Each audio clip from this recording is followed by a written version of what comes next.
While forcing you to become electric, Joe Biden is enjoying his 1967 Corvette.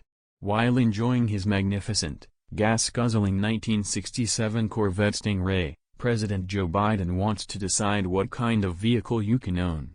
By 2032, the EPA's planned de facto electric car mandate will compel automakers to produce roughly 70% of their new vehicles as electric vehicles.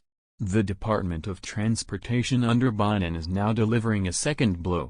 The DOT issued a new, expensive, and most certainly unachievable proposal for fuel economy standards on the Friday before Congress's August recess, as lawmakers were departing the city. The proposal calls for passenger cars to meet a goal of 66 miles per gallon and light trucks to reach 54 miles per gallon by 2032. The Biden administration is zealously pursuing its top priority of halting climate change, regardless of how it will harm Americans and how little of an impact their extreme proposals will have on the climate, by imposing this new burden on the auto industry, working-class Americans, and small businesses. According to the Heritage Foundation's chief statistician, Kevin Dayaratna, if the United States were to eliminate not some, not most, but all of its conventional fuel use, we could expect a less than 0.2 degrees Celsius reduction in global temperature by the year 2100. Thus, despite claims that the global environment will collapse within the next decade, leading to a possible human extinction event unless the most drastic measures are taken, this onerous regulation will have no environmental benefit and wreak plenty of economic havoc across the nation.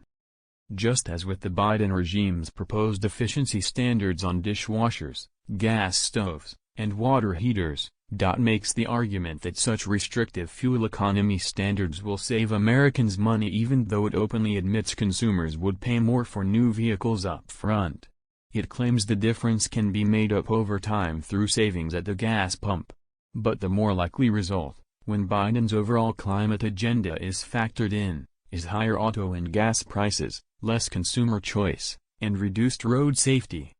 As DOT argues, at face value, a higher miles per gallon standard does mean fuel can be stretched further. But when Biden says, "I guarantee you, we're going to end fossil fuel," add that to shutting down oil pipelines while draining the nation's strategic petroleum reserves, and investors become reluctant to spend, energy supply contracts, and fuel prices rise. Thus, while the fuel in these new cars' tanks might go further, if it costs more, then it cancels out the efficiency savings.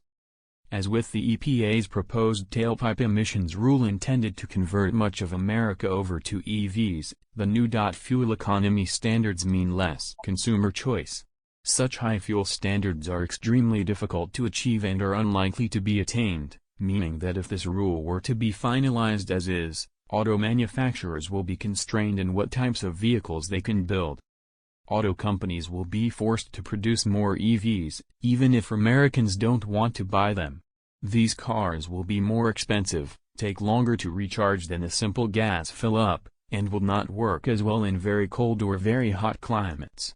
They likely will have reduced functional versatility, such as not possessing any real towing capacity, meaning consumers will be paying more for cars that do less.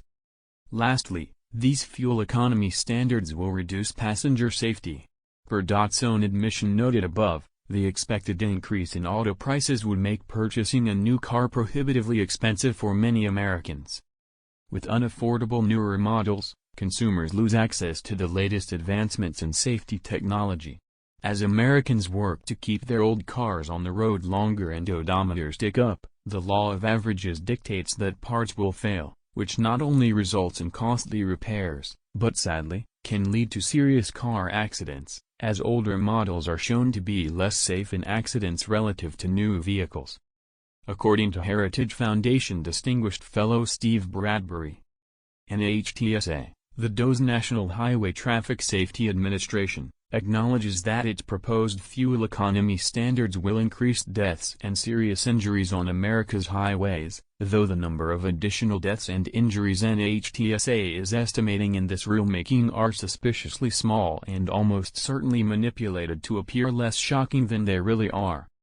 Instead of pursuing a misguided climate agenda that will have negligible global environmental outcomes, the Biden administration ought to be looking at lowering barriers it has imposed on oil drilling, reducing gas prices, and scaling down burdensome regulations.